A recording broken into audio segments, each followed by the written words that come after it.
जैसे हर शनिवार मैं इस समय किसी न किसी एक श्रेणी के लाभार्थियों से बातचीत करता हूं, लेकिन आज थोड़ा अलग हट करके ऐसे बंधुओं से, ऐसे अपने भाई बहनों से बात कर रहा हूं जो किसी एक लाभ लेने के पात्र तो हैं, लेकिन त्याग भावना से, समर्पण भावना से उन्होंने उस लाभ को लेने से एक प्रकार से त्याग दिखाया है और ये कहा है कि इस पैसे का उपयोग समाज हित में कहीं भी आप कर सकते हैं।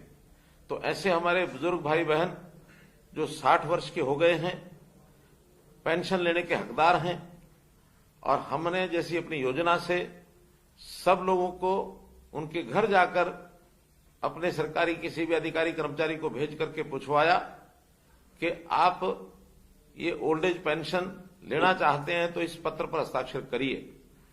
लेकिन आपको जानकारी पहले से होगी ही, क्योंकि आप उसी श्रेणी से संबंध रखते हैं।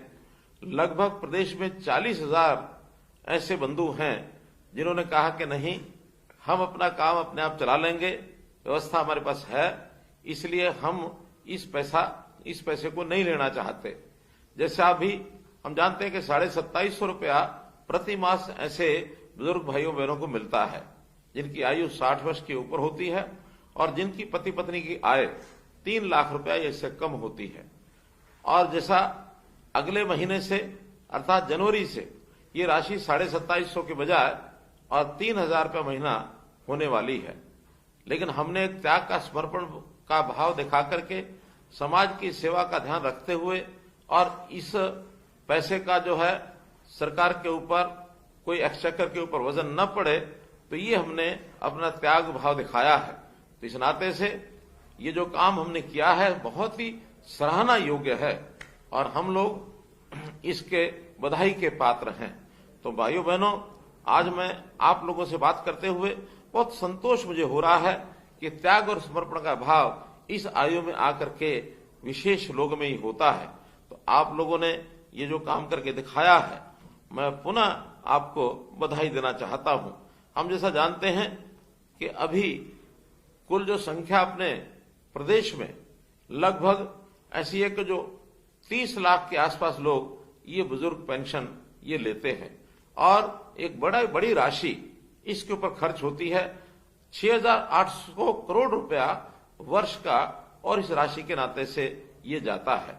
समाज सेवा के लिए जितना हमें करना होता है हम जरूर करते हैं, पीछे नहीं हटते हैं, लेकिन आपके इस त्याग के कारण से एक संदेश जरूर सबको मिलेगा कि आखिर त्याग के नाते से हम ऐसे लोगों को भी राशि दे सकते हैं जिनकी जो है आवश्यकता ज्यादा होती है। हमारी 60 वर्ष की ऊपर की आयु, वास्तव में बहुत लोग स्वस्थ होते हैं, अपने काम को अपने आप चला लेते हैं, लेकिन कुछ ऐसे बंधु भी होते हैं जिनको कोई शारीरिक तौर पर कई बार कष्ट हो जाता है, आयु का प्रभाव होता है, अपना काम स्वयं वो नहीं कर सकते हैं। ऐसे लोगों की सहायता ये भरपूर होनी चाहिए। तो उस नाते से भी हमने बहुत सी योजनाएं बनाई हैं।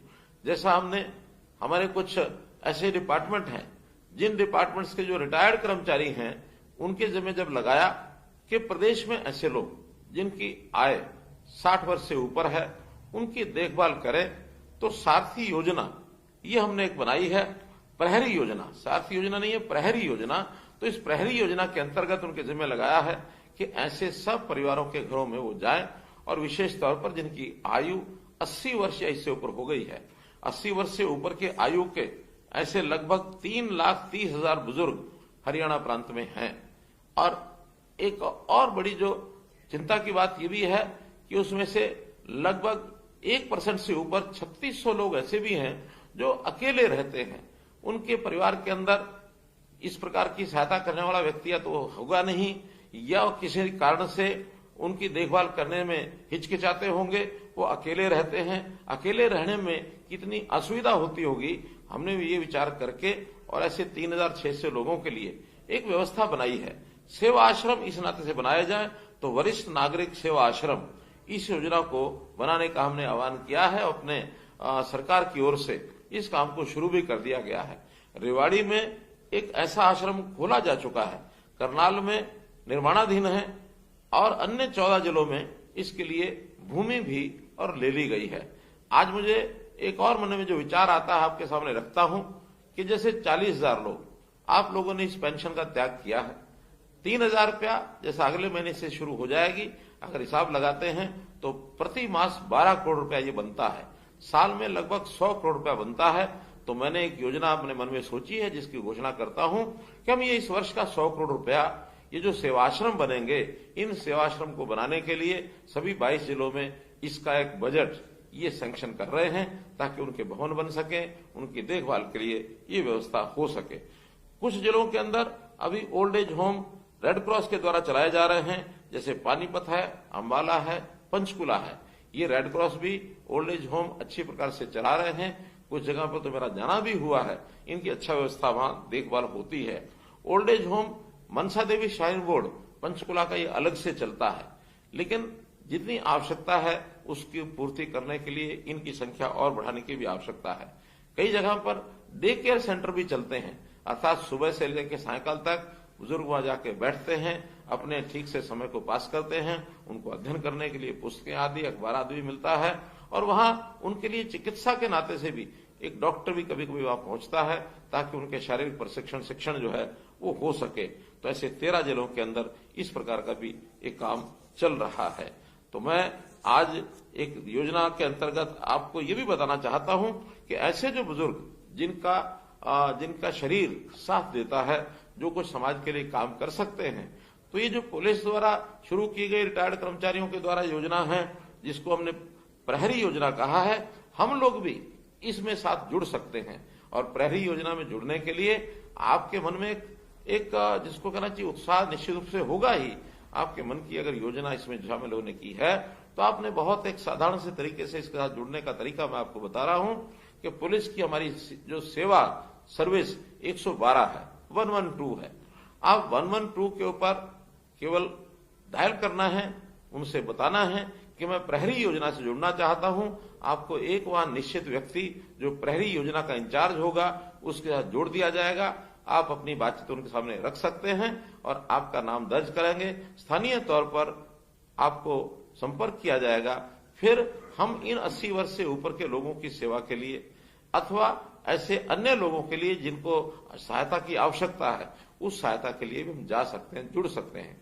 ये सामाजिक कार्य है, समाज का कार्य है। सरकार तो इसको करेगी ही, लेकिन समाज के लोग जितने आगे आएंगे उसमें निश्चित रूप से हमारा सबका लाभ होगा।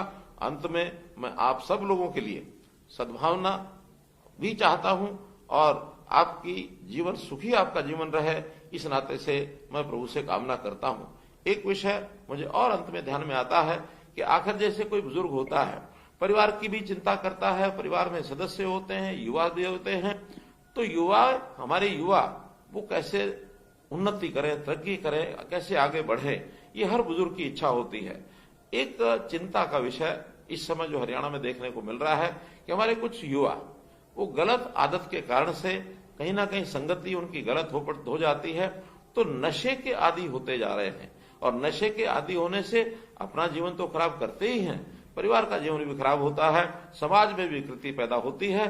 तो हम ऐसे नशे को, यानी नशा न करे हमारा युवा, इस ओर भी कुछ न कुछ जरूर विचार करना चाहिए, उनको रोकना चाहिए। क्योंकि नशा सप्लाई करने वाले उनके खिलाफ सख्ती करना ये तो सरकार का काम है, लेकिन जन जागरण करना, जो नशे का सेवन करता है, जो इस प्रकार के ड्रग्स आदि लेता है, उसका जन जागरण ये समाज में सामाजिक लोग ही कर सकते हैं। हम चूंकि पूरे जीवन में बहुत अनुभव ले चुके हैं, हमारे तजुर्बे अधिक हैं, तो इस तजुर्बे का और अनुभव का लाभ हम इन बुराइयों को समाप्त करने के लिए जरूर हमको करना चाहिए। तो इस काम यदि हम करेंगे तो हम भी अपनी एक जीवन के अंदर एक भूमिका निभा पाएंगे। और जिस प्रकार से हमने अपना ये पेंशन छोड़ने की बात कही है, तो ऐसी प्रेरणा क्या हम दूसरे लोगों में जगा सकते हैं? तो इस पर भी हम विचार करें। और साथ में एक प्रश्न और आपसे मैं करना चाहता हूं, आपसे व्यक्तिगत बात करूंगा तो उसमें उनके उत्तर आएंगे कि मैं पूछना चाहता हूं कि आखिर 40,000 लोग जो पेंशन नहीं ले रहे, तो क्या ये निर्णय आपने अपने मन से किया है? कहीं किसी दबाव में तो नहीं किया गया है? और अगर दबाव में निर्णय किया है तो आपको निसंकोच बताना चाहिए, आपकी पेंशन चालू हो जाएगी, इसमें कहीं कोई कठिनाई नहीं आएगी। और इस योजना में और लोग कौन शामिल हो सकते हैं, इसके बारे में भी जरूर जो है हम जनता को जागरूक करें और इस नाते से आगे बढ़ें।